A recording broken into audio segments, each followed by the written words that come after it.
And we are recording. So move this. Stop.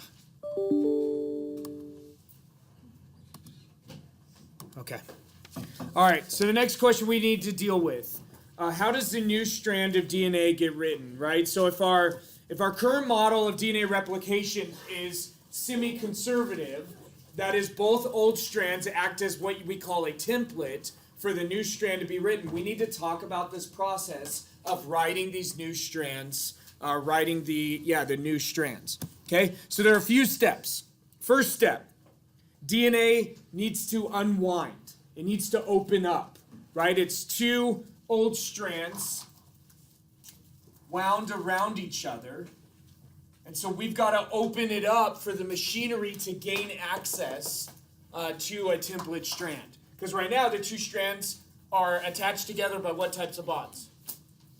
Hydrogen bonds. And so we need to start breaking some of those to open it up so the machinery can get in and read and then write. So DNA polymerase is a protein that does the writing. It adds new nucleotides to a chain to generate these new strands. Now, there are a couple of important things that we need to note about DNA polymerase. So the main DNA polymerase is DNA polymerase 3 in bacteria. This is the main DNA polymerase. That is not true of eukaryotic cells, but it is true of bacterial cells. And we know probably more about the replication of bacteria than we do about the replication of eukaryotes. DNA polymerase 3 is hand-shaped. So when you actually see this protein in 3 dimension, it looks like a hand held like this, caressing the template strand to write the new strand. It's really quite beautiful. It looks like it's petting it as it's doing its job. I don't know why that's beautiful, but it is to me. Sorry. So it adds deoxyribonucleotides, and so these are nucleotides with deoxyribose as the sugar, and it only adds them at the 3' end. It only adds them where you have that free carbon 3. And remember we talked about the anti-parallel nature of DNA? How at one end you have a lonely carbon 5, at the other end you have a lonely carbon 3. DNA polymerase can only attach new nucleotides at that lonely carbon 3. RNA polymerase, which we'll talk about next week, same thing. It can only attach nucleotides at the lonely carbon 3. Okay? So DNA polymerase reads in the 3' to 5' direction, but it writes in the 5' to 3' because it can only attach a new nucleotide at the free carbon 3, making that part longer, right? Your 3' end longer. So it can only write 5' to 3'. It can only read 3' to 5', right? Because they're anti-parallel. So if it's writing 5 to 3, it has to read 3 to 5. Whereas if it were writing 3 to 5, it would need to read 5 to 3. Does that make sense? Anti-parallel nature. Awesome. And then the nucleotides are added according to Chargaff's rules. If it reads an A, it's going to add a T because that's the only base that's going to form hydrogen bonds with A. And if it reads a G, it's going to add a C because that's the only base that will make hydrogen bonds with G. Okay? So it reads the template strand and adds whatever nucleotide will allow the hydrogen bonds to form. And since guanine hydrogen bonds with cytosine, if it reads a guanine, it puts in a cytosine. If it reads a cytosine, it puts in a guanine. If it reads an adenine, it puts in a thymine. If it reads a thymine, it puts in an adenine. Okay? And this is exactly what Watson and Crick noticed when they published the structure of DNA. That the structure and those hydrogen bonds give you an idea of how this replication happens. Because DNA polymerase can only add in specific bases. And it's a specific base that was there in the first place. All right, so here's this process. Here we have a strand that's 5' to 3' this way. We know that this is the 5' end because it says 5' end. And if you looked closer, you could see that the carbon that's lonely is carbon 5. And we know that this is the 3' end because this strand has to be anti-parallel to this one. So if the 5' end is on this side, the 3' end has to be on that side. Plus we know that because it says 3' end. right? That's always nice. It's always a nice thing. Notice DNA polymerase is adding new nucleotides at the 3' end, wherever there's a lonely carbon 3. That's the only place it can add a new nucleotide, is where there's a lonely carbon 3. Also something to note, it can only add nucleotides that have 3 phosphate groups attached to them. Okay? So it can only add nucleotides that have 3 phosphate groups attached to them, but notice after it's adding, how many phosphate groups are there? Just 1. And so where'd the other 2 go? They were broken, releasing the energy in those bonds to fuel making this new bond. And then they can go and be used to attach to other nucleotides to recharge them for this process. Okay, so it's adding new nucleotides at the 3' end, and it's adding them based on whatever's sitting here. So it reads a thymine, and only an adenine will form hydrogen bonds there. And then so here it reads as guanine. What would be the next nucleotide added? Cytosine. Okay? Does it make sense? It's wonderful, wonderful stuff. Yeah, Rachel. What happens if the cell tried to pair up the nucleotides that don't go together? Yeah, that's an excellent question, and we'll actually talk about that in a little bit. But so sometimes it makes a mistake and it adds in the wrong nucleotide. But when it does, most of the time, since it doesn't form hydrogen bonds, it creates some strain. Because if they don't bond together, they actually repel each other. And so it creates strain and actually forces the polymerase to back up, cut that out, and to put the right one in. Yeah. Usually. Although sometimes it's able to progress and leave that mistake in place, and then you have a mutation. What you would call a point mutation, a mutation at a single location. So here's the DNA polymerase hand. And this is specifically of DNA polymerase 3. And it's working its way along that template strand, that old strand, writing the new strand. Reading the old as a template and writing new ones, attaching them at the free carbon 3. Okay?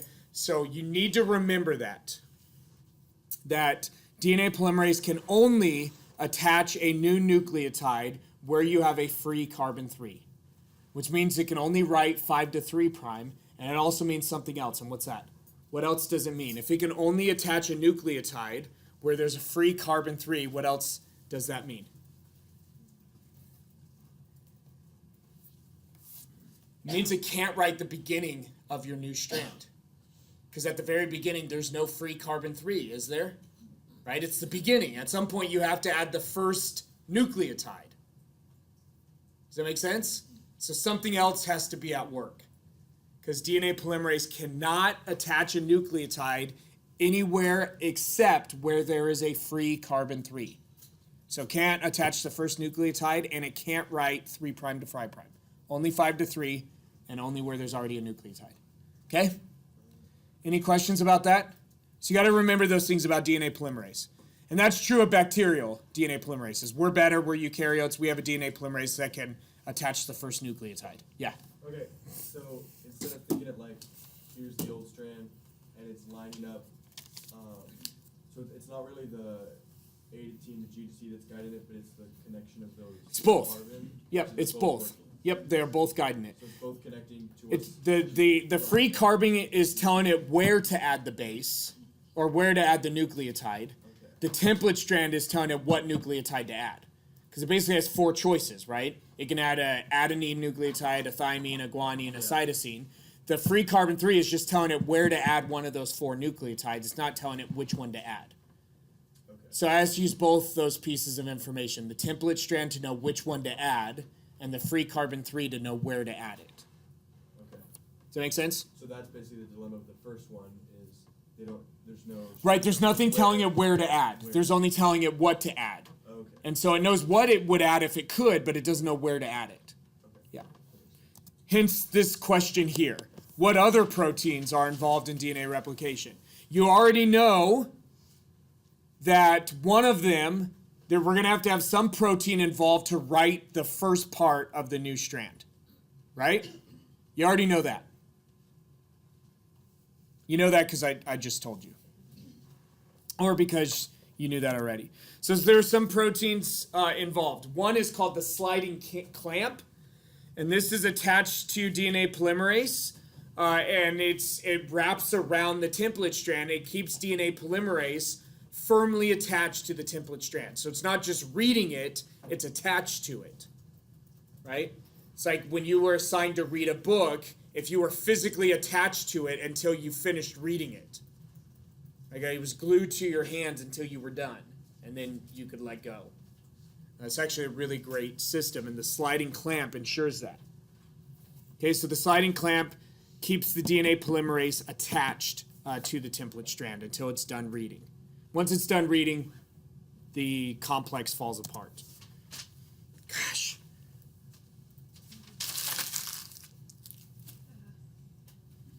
DNA helicase is the protein that's unwinding. It's breaking hydrogen bonds between the two old strands. Okay, so DNA polymerase is basically working like a zipper, unzipping the two strands from each other by breaking those hydrogen bonds, holding them together. Okay, so that's what DNA helicase does. Then you have what are called single-stranded binding proteins, and these attach to the free templates until DNA polymerase can come by and add the new strand. Once DNA polymerase comes in and adds that new strand is attached to the old strand. And you don't need those single-stranded binding proteins anymore. But until DNA polymerase catches up with helicase, those single-stranded binding proteins keep the two old strands from reattaching together. Keeps those hydrogen bonds from reforming. Okay? So there's another protein involved in this process. You have a protein called topoisomerase or DNA gyrase. Two names for the same protein, topoisomerase or DNA gyrase. And this, when you have in a bacterial chromosome, is circular, right? Do you remember that from previous biology class? A bacterial chromosome is circular. And so as you start pulling these two strands apart, it basically knots up on either end because it's circular. In our chromosomes, we don't have that same issue because ours aren't circular, they're linear. So you don't get that kind of same torsional strain. But topoisomerase or DNA gyrase cuts the DNA further down to help to relieve that knotting. And so if you've never tried to take somebody's braid out from the top, then you've never actually fully experienced this. And so you need to do that. Find somebody that will braid their hair or braid your own hair and try to pull it out from the top. And you will see exactly this problem with that bunching, that torsional strain. With a linear chromosome, it helps to work itself out. The braid doesn't, you're like, well, what about a braid? That's linear, it's not circular. Yeah, but there are 3 strands wound together instead of 2. So things get a little bit interesting. Yeah. It cuts and rejoins, yeah. So cuts and rejoins the DNA to relieve that torsional strain. That's why you take a braid out from the bottom. Unless, of course, you're taking the braid out of your 6-year-old daughter and she won't sit still, so then you start it at the top just to get her to sit still, right? And then you do it from the bottom. I would never do that to my daughter. Just saying, in theory. It's a good idea. All right, primase. Here's the protein that starts the process. DNA polymerase can't do it. DNA polymerase cannot add a nucleotide where there isn't a free carbon 3. Primase can. Primase can add those first string of nucleotides. And notice it actually adds a short RNA primer. And so that's another thing to keep in mind because you don't want that RNA sitting there where it's supposed to be DNA. So eventually that needs to be replaced. Okay? But it basically sets the stage so that DNA polymerase can take over. Then there's one more protein we need to talk about. And, oh yeah, one more protein and then, 2 more proteins. Oh my gosh. Ligase. Ligase functions to attach or to fix nicks to attach adjacent nucleotides together if they are left unattached. Sometimes in this process, adjacent nucleotides are not attached together. There's not a phosphate group connecting carbon 3 of one to carbon 5 of the other, and so ligase will ensure that happens. Okay, and I'll tell you the scenario that makes it to where we have some of those nicks. Finally, the last protein, telomerase. Telomerase functions to keep chromosomes from shortening, to keep linear chromosomes from shortening at the end. And I'll tell you what process actually makes that an issue in a little bit. All right, so these are the various proteins involved in DNA replication. All right, so we're going to take a lecture break. Getting inside your groups, I want you to take this list of proteins, and I want you to actually do two things with that. First, we're going to start building an entire list of all of the proteins necessary to replicate DNA and to turn DNA into protein. Okay, so that's one thing you're going to do with this list is you're going to find a place to store it, keep it safe, that you can access it. And I know you're like, what's on this slide? I always have access to this slide. Yeah, but you're not going to have access to a composite list unless you actually physically write out that list or do a bunch of copying and pasting and make everything really small. So actually physically write out that list. And then what I'd like for you to do, discussing with your groups, is to come up with a list of events that would need to happen in order to have a living organism capable of copying its genome. Okay? So you think about if one of the characteristics of life is making copies of yourself. Okay? That's one thing all living organisms can do. They can make copies of themselves. Okay? And so here's a list of proteins necessary in order for bacteria and other organisms to make copies of themselves. Okay? And so what I'd like for you to do is, as a group, discuss what are some specific events, some specific behaviors, or some specific features organisms would need to develop in order for that to be possible. Okay? So in order for them to make copies of themselves and to be truly living organisms, what do they need to be able to do? And how do they do that? Okay? Take a minute, maybe 2 minutes, talking about this with the group around you. We'll talk about this collectively, and I will help to point you in a direction, just helping you see what machinery need to be in place in order for organisms to make copies of themselves. All right? Take a minute or so, maybe 2 minutes, make that list, physically write out these proteins, and then talk about a list of features that organisms need to be capable of doing. All right? 2 minutes, starting now. Will we need this list later on in the class? This composite list of proteins? Yes. Will you need it? Not if you're good at memorizing. So we could do more. Okay, so just like using it as a case,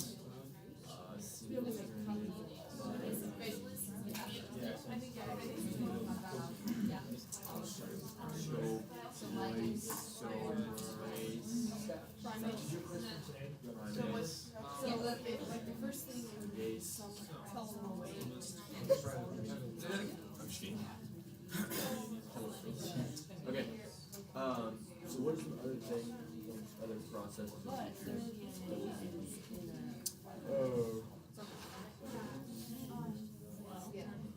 But what I'm saying is even the concept of that, you need that first. Like you need like some this is like the building block of the next part. So some things You would need what? as they're writing this list, we have to know what they do. That would be helpful. Yeah, that would be helpful. All right, you've got about 30 seconds left, so continue this discussion and get somebody from your group to represent your ideas to the class.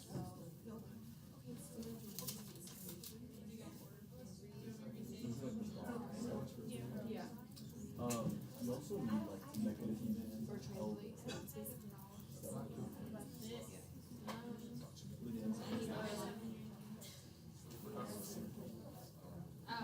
Oh yeah, you need the nucleotide. Something that's going to separate it from yeah, in order to make a copy, we're just doing separate.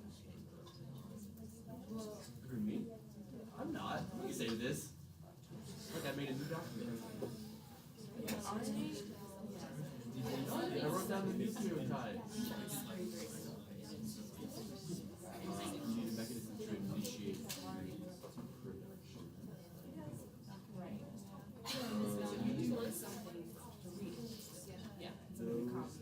That's from. Yeah. You would, no, so when I'm saying split, I'm not saying like unzip, I'm saying like make a distinct, different from yourself. So I'm talking about like more like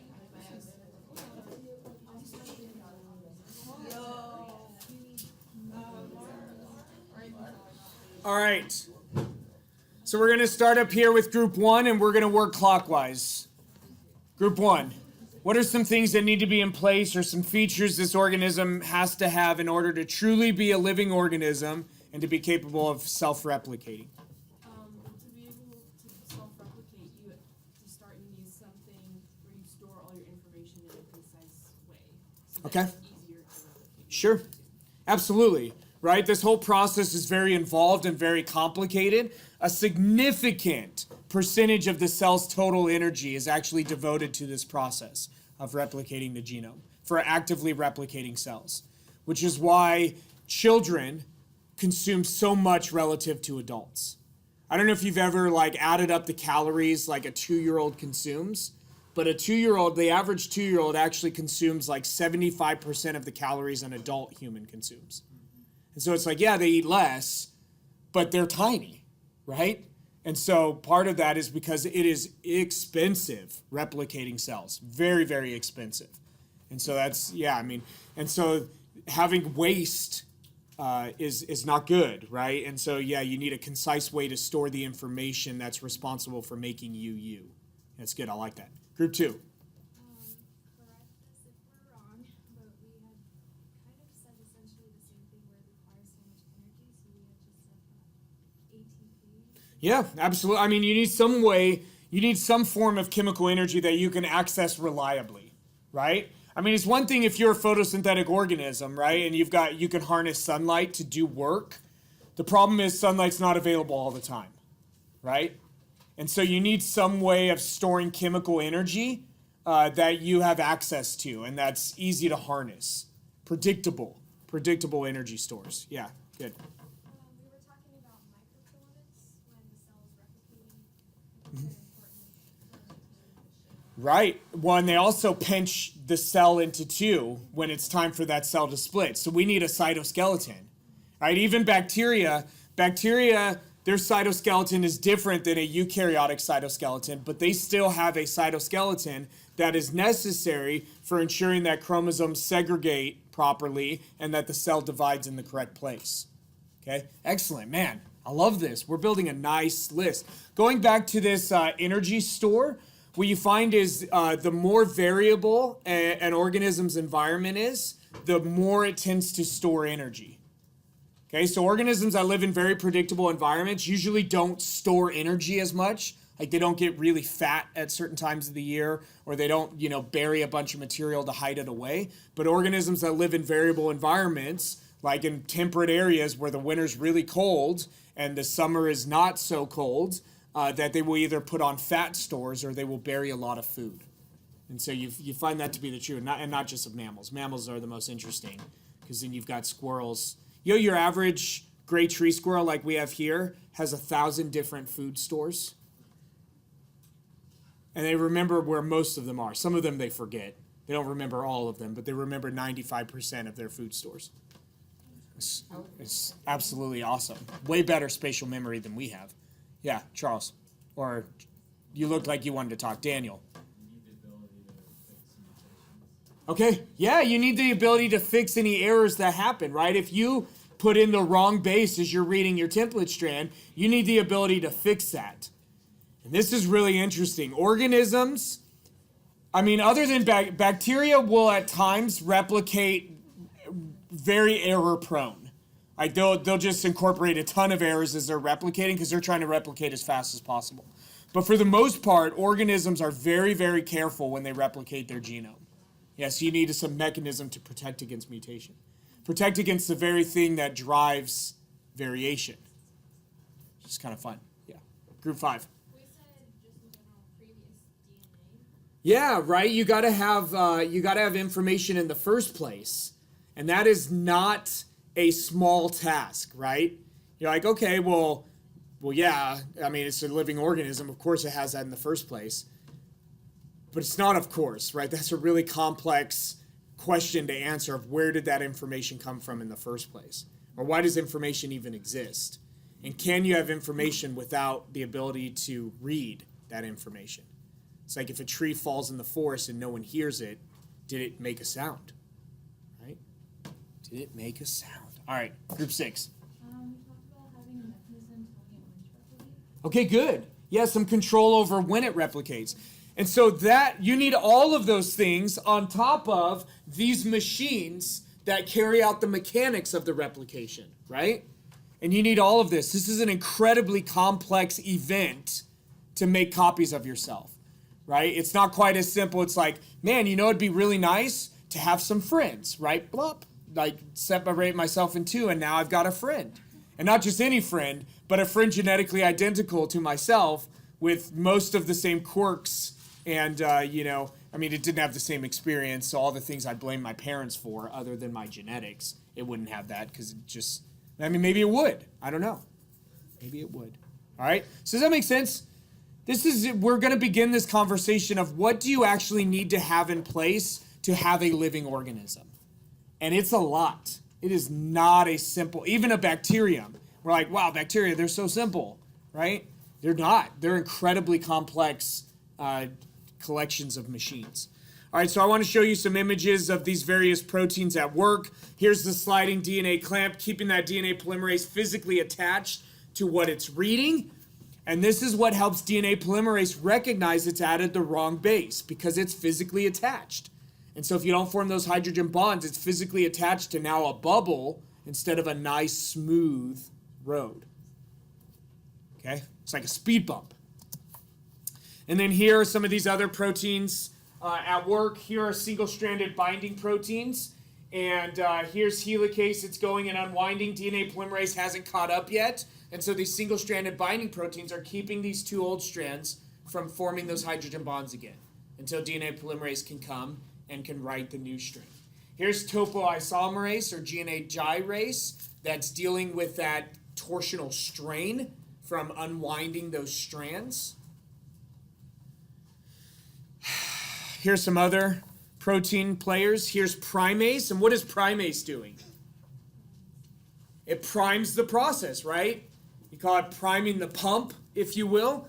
It primes this by giving DNA polymerase something to attach its nucleotides to. This DNA polymerase can only attach a nucleotide at a free carbon 3. Okay, so primase writes a little strand so that there's a free carbon 3 for DNA polymerase to grab hold of and to write on. All right, so here's DNA polymerase doing what DNA polymerase does best, right? Just adding new nucleotides. By the way, in case you were curious, the average DNA polymerase writes 1,000 nucleotides a second. Okay, just putting that out there. All right. So here's a diagram. We're actually going to sit here for a little bit, but this is something that illustrates not just ligase working, but why ligase has to work. Okay, so you have this primase, and the primase wrote this primer so that DNA polymerase could come and start attaching nucleotides, right? Because it couldn't attach the first one, because it can only attach a nucleotide where there's a free carbon 3, right? Remember that, free carbon 3. Okay, it rhymes. Would make my son extremely happy. I don't know why, but he's just fascinated with rhyming words. And did I tell you he's fascinated with the idea that an animal has to die for him to eat? Did I tell you all this? Oh, man. So he's 4 years old, and he's known for a while that meat comes from animals. But up to about a couple of weeks ago, I guess he thought, like, if you wanted a chicken leg, you just, like, took a leg off of a chicken, and then you made it, and then there'd be, like, a chicken with just one leg. Or maybe a chicken with no legs. That'd be fine. You just put it in a pool of water, and it'll swim around, right? So it doesn't need to walk. And then a couple of weeks ago, he says, Dad, where's the chicken that only has one leg? As he's, like, going to town on this chicken leg. I said, no, bud, the chicken had to die so that you could eat that. And it was like Christmas morning for him. It was like the greatest thing he'd ever heard in his whole life. You guys can pray for him. He might actually be a psychopath. All right. So we have a problem here in that this primer has RNA nucleotides, right? Primase lays down an RNA sequence. So this primer has RNA nucleotides. We don't want RNA nucleotides in our DNA strand. So another DNA polymerase has to come in and cut this out and replace it with DNA nucleotides. But when it gets to the end, it can't physically attach these two together. So it cut this one out where its carbon 3 used to be attached to the carbon 5 of this nucleotide. But now it got cut out and it put one in its place, but it can't actually physically attach them together. So you end up with these nicks, where you have a phosphate group here attached to the carbon 5, but it's not attached to the carbon 3 from this nucleotide. And that's where ligase comes in and fixes those nicks. Makes it to where now that phosphate group does connect the carbon 3 from one with the carbon 5 with the other. Yeah, Dylan. Oh, I'm sure there is, and you end up with like a permanent nick in the strand. Yeah, but then what you would have happen is that there are cell cycles. There's the cell cycle, and there are checkpoints that the cell uses to assess what you call the fidelity of the DNA to make sure any previous copies went correctly, and it would fail that check, and the cell would go through programmed cell death because it failed the check. Yeah. Wait, it like self-destructs? Yeah. Yeah. Yep. All right.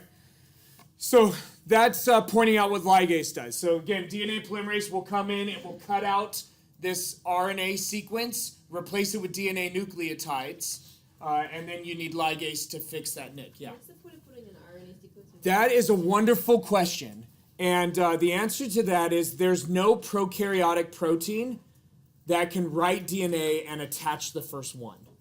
So there's just no DNA polymerase in prokaryotes that are what are called self-priming, that are capable of starting that process. However, and what we'll talk about next week, when you go from DNA to RNA and then RNA to protein, every RNA polymerase that a prokaryote has is self-priming. So they already have the machinery necessary for something else that they'll use for this. And it's a nice placeholder as well. They actually work more quickly than DNA, and they make fewer errors than DNA polymerase. Why doesn't the primase just sort of incorporate itself with the polymerase? That way it can just like go for it. What do you mean? Like, is there a way that the primase and the polymerase can like Be physically attached together? And just have one big monstrous protein? Sure. But then I think what you'd find is this primase functions in other roles as well. And so that it actually has some independent roles. Yeah. All right. And then telomerase. And so remember, DNA polymerase is not self-priming. Okay? So at this very beginning, at the 3' end, primase came in. It wrote an RNA primer, right? Primase came in, wrote an RNA primer in the 5' to 3' direction. So we know that it would have started here because this would be the 5' end because of the anti-parallel nature of DNA strands. So it would have been here, but then it gets cut out. And there's no DNA polymerase that can add a nucleotide, add the first nucleotide. So when that RNA primer gets cut out, it leaves a blank section. And so now this strand is shorter than what the old strand was. So this new strand actually isn't complete. It doesn't have the full information because the RNA primer got cut out and it couldn't be replaced with DNA nucleotides because there's no DNA polymerase that can add the first nucleotide. So then you have a different protein, which we call telomerase, that will come in and it recognizes this very end.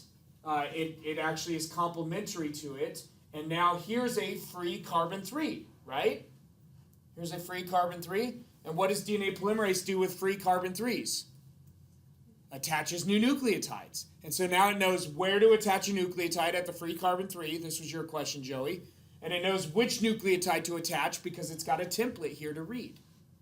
And so it will write and actually elongate the old strand so that then you can have or primase come in, write, DNA polymerase take over, and make up most of what you were missing by elongating one of your old templates. So you're writing it a little bit longer than what it was before. So it gets close, the new strand gets close to as long as it was before. You see that it fills in some of that space, but not all of the space. And so every time the genome replicates, the chromosome gets a little bit shorter, even with telomerase.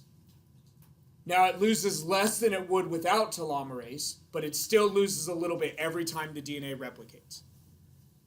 And this is true of our cells as well.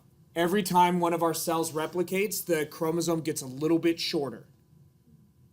And so this is what actually makes it to where every cell line eventually enters senescence and makes it to where it no longer can function properly. Because eventually you get to a point where the chromosome shortens to where you get to a really important part of that chromosome. Yeah? Kind of like side note, but would you like hypothesize that like that's more of a result of the fall? Like the way that God originally designed DNA could have been that it would have replicated Sure, perfectly yeah. before aging? Yeah, although it's a very interesting discussion to have and one that's way beyond the realm of this class. I think you can make a good theological argument that the fall had to happen. That there is basically no way in which the fall wouldn't have happened. That even had Adam and Eve not sinned, somebody would have sinned and the fall would have happened. And I think you can make a good argument that this world, this universe, was never designed to be eternal. That it needed to go through some process of perfecting in order to be eternal. Because Adam and Eve had a role to play and they failed that, right? And that was, I mean, yes, they directly disobeyed a command of God, but they also failed to carry out their role as dominion keepers, right? And so then when you have the new heaven and the new earth, it is perfected, right? God did what man couldn't do and get it to the point of perfection, if you will, of completeness. And so I think you can make a good argument. And the reason why I think the best argument for that is the biblical concept of eternity isn't just lasting forever. The biblical concept of eternity is stepping outside of time, recognizing that time is part of God's physical creation and stepping outside of that into eternal existence, stepping outside of time. But from the very beginning of this creation, it was revolved around time, right? God created in 6 days, rested on the seventh. And so I think you can make a good argument that this design was never meant to be eternal, but needs to be perfected. And God will do that. God will work that all out in that process of the new creation. He'll work that out and perfect it, but it's not perfected. So yeah, I think you can make an argument that the fall had to happen. And so there were designs in place to ensure that, we wouldn't live forever in a imperfect creation. Yeah, Hannah. Are people like trying to make things? Yeah, people are, yes. Yeah, I mean, people are trying to fix this problem. And it's actually kind of creepy. So there are a lot of places you can go and you can send them like a bunch of saliva and they'll sequence, certain markers and they'll tell you like, where is your ancestry from? What's the likelihood of you developing certain genetic illnesses? But there's another company that will tell you how long, what the very ends of your chromosomes are that are called telomeres. They'll tell you how long your telomeres still are, which is, in essence, it's like a death clock. It's like however long that is an indication of how much longer your cells have before they enter senescence. And so, people will be like, you can see commercials, advertisements. I don't think they advertise on TV, but you can see advertisements for it where it's like a lady, she looks like she's in her 30s, but it says she's 52. And then it goes and it looks at her telomeres and her telomeres are really long. So she's just not aging as fast.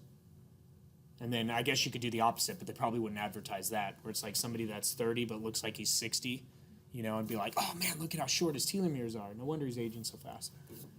Can you do like anything now, or is that just genetics that it like shortens so fast? Because like the cells dividing, you don't really have control over that. But Yeah, I mean, there are ways that you can reverse that, but it'd be really, really difficult. And so, I mean, there are people working in that direction to try to slow this down.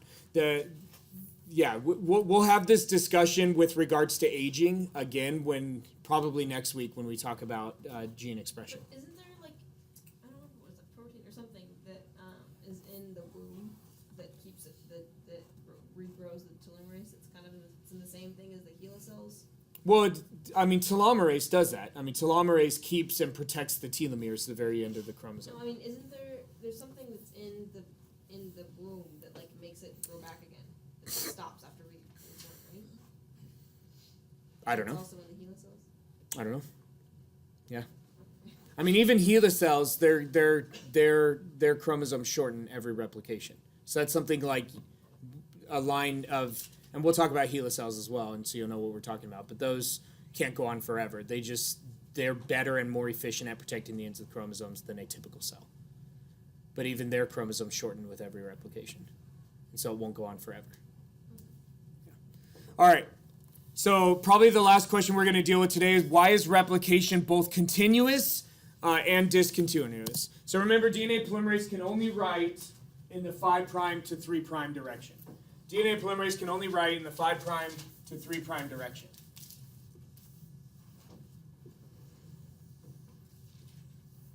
And this is a really simplified chromosome, but bear with me, okay? I know it's simplified and it's not exactly what it looked like. Remember also that the two strands are anti-parallel. So if this one, the 5' end is here, the 3' end would be here. Here you'd have the 5' end, and here you would have the 3' end. Okay? You okay with me so far? Two strands are anti-parallel. DNA polymerase can only write in the 5' to 3' direction. Remember that helicase unwinds these two strands, and it actually does so in both directions. So let's go ahead and draw this. And this triangle is helicase. Okay, and so helicase at both ends of this, what you would call a replication bubble, is breaking hydrogen bonds and unwinding your strands. And then you'd have, single-stranded binding proteins in here, keeping the two strands separate from one another. Yeah, so this creates a problem. And here's the problem. So here's your template. And here's like what we would call our origin of replication. So that's where it actually started. That's where it opened up, and primase got involved and started writing. Okay? So notice this strand, our old strand, goes 5' to 3' in this direction, right? And this is the only direction that DNA polymerase can actually write. So here is our primer.